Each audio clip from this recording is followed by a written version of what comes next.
I've been having some pain in my knee for a while, and I was climbing the steps as we were getting ready to move, and something popped in there.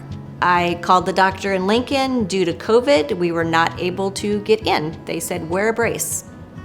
So for 11, 12 months, I wore a brace. When we got here, I called. They got me in right away. Within 2 weeks, he said, you're having surgery. We're replacing your knee. So we all went to the hospital, got checked in. By 7 o'clock, we were in the surgery room. Coming out of surgery, I remember I really had no pain. By 6 o'clock that night, we were home within 12 hours. When we met Dr. Woodbury, he sat down and treated you like a person. You weren't just a patient that he was going to be doing surgery on. He made me feel very comfortable. He explained exactly what he was going to do step by step. I would highly recommend Dr. Woodbury and Faith Regional. When I needed a knee replacement, I had faith.